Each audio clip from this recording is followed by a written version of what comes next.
Fascista virou um dos adjetivos mais populares e talvez menos precisos do debate político brasileiro e mundial. Eu fui chamada de fascista indiretamente por uma parlamentar. Todos nós da bancada que defende a democracia e que se opõe a um governo antidemocrático e fascista. Na forma como ele é usado hoje para xingar adversários políticos, tem pouco ou às vezes nada a ver com a ideologia criada na Itália no início do século XX por Benito Mussolini. Essa ideologia inspirou outros extremismos, como o nazismo, e foi o catalisador para o mais sangrento conflito na história, a Segunda Guerra Mundial. Aliás, o tema voltou aos holofotes na Itália com a chegada ao poder da primeira-ministra Giorgia Meloni, cujo partido tem raízes no fascismo. Mas como o fascismo virou um insulto tão comum?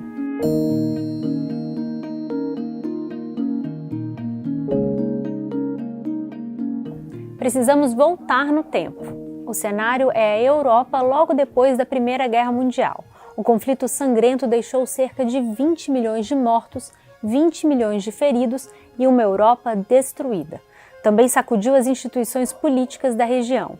Na Rússia, os bolcheviques implantavam a primeira experiência comunista com a Revolução de 1917. Ao mesmo tempo, na Itália, Benito Mussolini, um ex-socialista, criava um movimento que ficaria conhecido como fascismo. O objetivo principal era combater o socialismo. O nome se baseava na palavra de origem latina fasces, uma espécie de machado com gravetos amarrados usado na Roma Antiga como símbolo de autoridade e unidade do Estado. Mussolini e seus aliados eram conhecidos como os Camisas Negras. Passaram a atuar como um partido político na Itália, mesmo que suas propostas não fossem muito claras e que por vezes não passassem de atos de violência. Para se ter uma ideia, Mussolini foi questionado certa vez pelo jornal italiano Il Mondo sobre quais seriam suas principais propostas políticas. Em resposta, o líder fascista disse: "Nosso programa é quebrar os ossos dos democratas do Il Mondo o quanto antes, melhor." Em 1921, com poder crescente, o Partido Fascista foi convidado a integrar a coalizão do governo italiano. No ano seguinte, no momento de caos político na Itália, os Camisas Negras marcharam por Roma. Mussolini se apresentou como o único homem capaz de restaurar a ordem. Foi assim que ele chegou ao poder com o apoio de grandes empresários e do Vaticano. Aos poucos, desmontou todas as instituições democráticas. Em 1925, virou ditador e assumiu o controle de todos os poderes do Estado. O regime parlamentar e democrático italiano daria lugar a um Estado totalitário, sem liberdades individuais ou políticas. Depois do início do movimento fascista italiano, seria a vez do líder nazi-fascista Adolf Hitler chegar ao poder na Alemanha em 1933.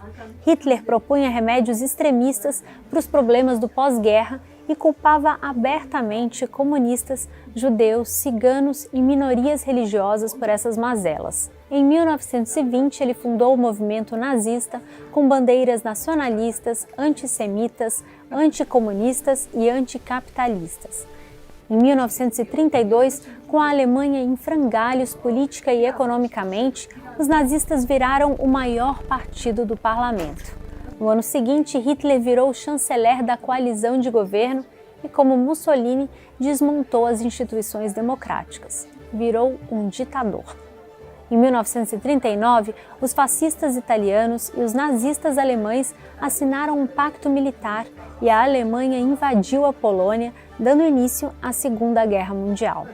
A ascensão de Mussolini e Hitler fez com que analistas no mundo todo passassem a tentar entender a ideologia responsável pelo genocídio de milhões de pessoas e por uma guerra que abalaria as estruturas do mundo todo. Ao longo de décadas, estudiosos conseguiram identificar alguns ingredientes típicos do caldeirão fascista. Vou listar alguns: um líder forte, um contexto de crise socioeconômica, algum apoio das elites capitalistas, o militarismo, o racismo, o pragmatismo, ou seja, adotar e abandonar ideias a depender das circunstâncias, o anti-intelectualismo, o controle da sociedade, as paixões mobilizadoras, a propaganda, a mentira, o medo generalizado, a violência, a religião, o anticomunismo e o nacionalismo. Há dezenas de milhares de livros e artigos em torno do tema, mas nas palavras do historiador americano Robert Paxton, no final das contas, nenhuma interpretação do fascismo parece ter conseguido satisfazer a todos de forma conclusiva. É que o fascismo tem muita coisa em comum com outras formas de poder totalitárias, ditatoriais, populistas, autoritárias e tirânicas. Para Robert Paxton, o fascismo vem da preocupação obsessiva de um determinado grupo social com a decadência e a humilhação. Disso surge um partido de base popular formado por militantes nacionalistas que recebe algum tipo de cooperação, mesmo que ambígua, das elites tradicionais. O avanço do fascismo se dá com uma limpeza étnica, uma expansão internacional violenta, o desrespeito às leis e à ética e a rejeição às liberdades democráticas. No mundo acadêmico e político, inclusive na Itália e na Alemanha, há praticamente um consenso de que o fascismo e o nazismo são de extrema direita, ou seja, estão no lado completamente oposto do comunismo nessa espécie de escala ideológica. O próprio Museu do Holocausto em Israel, fundado em homenagem aos mais de 6 milhões de judeus mortos pelo regime liderado por Hitler, classifica o nazismo como de direita. O museu avalia que o clima de frustração após a Primeira Guerra Mundial e a preocupação de ameaça do comunismo criou solo fértil para o crescimento de grupos radicais de direita na Alemanha, gerando entidades como o Partido Nazista. Para Kevin Passmore, autor de Fascismo, uma breve introdução, o fascismo é um movimento de extrema-direita justamente porque se opõe com hostilidade extrema ao socialismo e ao feminismo. O fascismo alega que esses movimentos priorizam, entre aspas, classes ou gêneros em vez de nação. Essa oposição aproxima os fascistas a setores conservadores no campo da direita, que são contrários às mudanças econômicas, sociais, políticas, morais e culturais. Mas os fascistas estão dispostos a ir bem além e atropelar os interesses conservadores, inclusive família, propriedade e religião, se isso for necessário para garantir o que enxergam como os interesses da nação. Por outro lado, um grupo bem pequeno de especialistas elenca semelhanças entre o fascismo e o comunismo. E parte desses especialistas e alguns políticos se baseia nisso para alegar que o fascismo é de esquerda. O argumento é que tanto o comunismo quanto o fascismo contestam o capitalismo liberal e são totalitários, ou seja, controlam todos os aspectos da vida das pessoas. O socialista no nome do partido liderado por Hitler, Partido Nacional Socialista, é frequentemente citado nos debates de internet que falam no nazismo como um movimento de esquerda. Agora, o próprio Hitler comentou o tema numa entrevista a George Sylvester Viereck em 1923. Hitler explicou por que se declarava um nacional-socialista, uma vez que o seu programa de partido era a antítese do que era comumente associado ao socialismo. Ele respondeu que queria tomar a expressão socialismo dos socialistas. Estudiosos concordam que associar Hitler ao socialismo não faz sentido. O linguista brasileiro Isidoro Bilkstein, especialista na análise do discurso nazista e totalitário, explica que a base do nazismo está no termo nacional, não no socialista. Ou seja, o mais importante era a defesa do que eles enxergavam, entre aspas, como próprio dos alemães. É a chamada teoria do arianismo. Dizer apenas que Hitler era um político de direita é apequenar o nazismo. Foi mais do que de direita ou esquerda. Foi uma doutrina arquitetada para defender uma raça, embora esse conceito seja discutível e pouco científico. Já a historiadora Denise Hollenberg diz que é bastante complicado classificar o nazifascismo no espectro político atual. Ela explica: o nazismo nasce no meio de uma crise de referências muito grande após a Primeira Guerra. Os valores muitas vezes vão se embaralhar e esses conceitos de direita e esquerda atuais não resolvem bem o problema. Eles rejeitavam o que era a direita tradicional da época e também a esquerda que estava se estabelecendo. Eles procuravam se mostrar como um terceiro caminho. Isso nos leva a outro grande debate. Dá para chamar de fascista pessoas ou movimentos extremos dos dias de hoje? Ou será que o termo só serve para se referir àquele contexto do início do século XX? É algo em discussão no próprio berço do fascismo. A Itália elegeu em 2022 como premier Giorgia Meloni, a primeira líder de extrema-direita ali desde a queda de Mussolini. Meloni rejeita veementemente essa conexão e diz que a ideologia fascista ficou para a história. The Italian right has handed fascism over history for decades now, unambiguously condemning the suppression of democracy and the ignominious anti-Jewish laws. Mas ela pertence aos Irmãos da Itália, partido que tem raízes no movimento fascista e tem como símbolo as chamadas tricolores, associadas a Mussolini. O cientista político Gianluca Passarelli explicou essa aparente ambiguidade à BBC. O partido dela não é fascista. Fascista significa chegar ao poder e destruir o sistema. Ela não fará isso nem poderia. Mas há alas do partido ligadas ao movimento neofascista. Ela sempre ficou no meio desses dois lados. O historiador Emilio Gentili é considerado o maior especialista vivo em fascismo na Itália. Para ele, os termos fascismo ou fascista só devem ser adotados para descrever os movimentos de massa organizados militarmente que tomaram o poder entre a Primeira e Segunda Guerra, que negaram a soberania popular e transformaram completamente a sociedade com objetivos imperialistas, ou seja, promoveram a dominação política, econômica e cultural de outros países e territórios. Seria um erro, na visão de Gentili, usar essas palavras para falar de movimentos violentos de extrema-direita de hoje. O motivo é que isso nos impediria de entender o que há de novo nesses movimentos atuais e o perigo que eles representam, argumenta o historiador italiano. Ele disse: "O problema hoje não é o retorno do fascismo, mas quais são os perigos que a democracia pode gerar por si só quando a maioria da população, ao menos a maioria dos que votam, elege democraticamente líderes nacionalistas, racistas ou antissemitas." Isso não é um consenso. O especialista em radicalismo e populismo Federico Finkelstein enxerga vários paralelos entre o fascismo histórico do início do século XX e líderes que ele classifica como populistas no século XXI. Esses líderes costumam se apresentar como solução messiânica dos problemas nacionais e como representantes autênticos da vontade do povo. Finkelstein argumenta que o populismo é uma forma autoritária de democracia que reformulou o fascismo depois do fim da Segunda Guerra, em 1945. Ele inclusive cita como exemplos desse novo populismo o trumpismo nos Estados Unidos e o bolsonarismo no Brasil.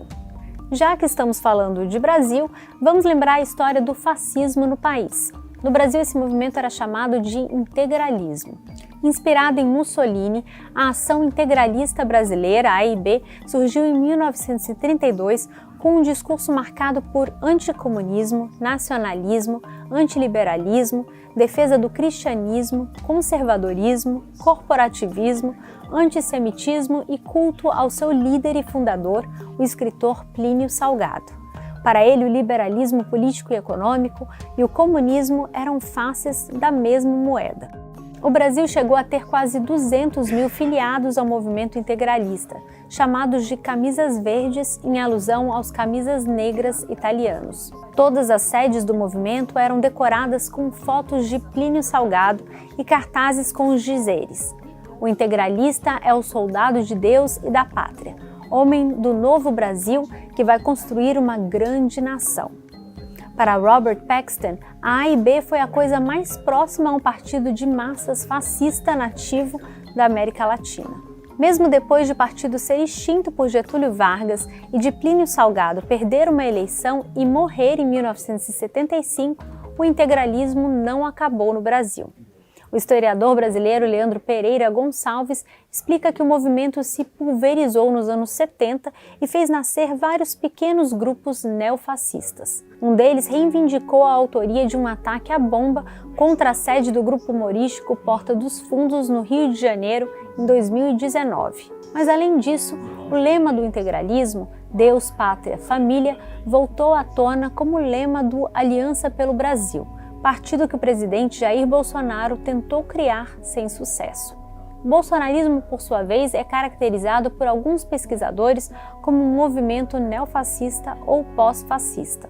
Veja a descrição do historiador argentino Federico Finckenstein. No Brasil, uma ideologia com propagandas golpistas muito próxima do fascismo tem se intercalado com o nacionalismo e o messianismo. Messianismo, nesse caso, seria a crença em um líder que chegaria para salvar a todos e tornar a vida melhor. A associação do bolsonarismo com o fascismo, no entanto, é fortemente negada por apoiadores de Bolsonaro. Veja o que escreveu no Twitter o filho dele, o deputado federal Eduardo Bolsonaro. Qualquer um que se opõe ao PT será chamado de nazista-fascista. Não se trata de um conceito, mas sim uma tentativa de caluniar o oponente. Tática do vale tudo. Os rótulos fascistas, nazistas não fazem qualquer sentido, não têm conexão com a realidade, apenas servem para controlar a narrativa. Segundo o autor Wilson Gomes, a estratégia política de chamar adversários de fascistas, genocidas ou comunistas busca o pânico moral e satanizar os adversários. Abre aspas. Você transforma o adversário em termos discursivos, em uma posição inaceitável de um ponto de vista moral. Será que isso banaliza o fascismo e o nazismo? É um debate recorrente. O historiador americano Stanley Pine, um dos maiores estudiosos do movimento fascista, diz que o fascismo continua sendo o mais indefinido dos termos políticos mais importantes. Aliás, essa indefinição é ideal para impulsionar o uso indiscriminado do termo, parecido com o que ocorre com outros termos políticos de difícil definição, como liberal, conservador e comunista. Em seu livro Antifascismo, o jornalista e escritor conservador americano Paul Gottfried argumenta que termos como fascista e nazista são usados atualmente pela esquerda como instrumento de propagação do medo. Mas a acusação de fascista não se restringe a políticos ou personalidades de direita. Até mesmo Lula já foi chamado de fascista por adversários da direita ou mesmo da esquerda, como Ciro Gomes na campanha presidencial de 2022. O curioso é que essas referências ao fascismo ou ao nazismo, além de muitas vezes serem exageradas, academicamente imprecisas e falaciosas, têm pouco poder de convencimento, na opinião da English Speak Union, ONG britânica que promove a comunicação e o pensamento criativo. Amanda Morgan, pesquisadora da ONG, concluiu que, entre aspas, adotar acusações de fascismo como insulto não ajuda a se aproximar do público nem favorece seu ponto no argumento. Em vez disso, você aumenta o nível de agressividade do debate, forçando uma polarização entre bom e mal, numa discussão que, por outro lado, poderia ter posições mais razoáveis dos dois lados. Por hoje é só, mas fique de olho em mais vídeos do nosso glossário de política no canal da BBC News Brasil no YouTube. Obrigada pela audiência, tchau!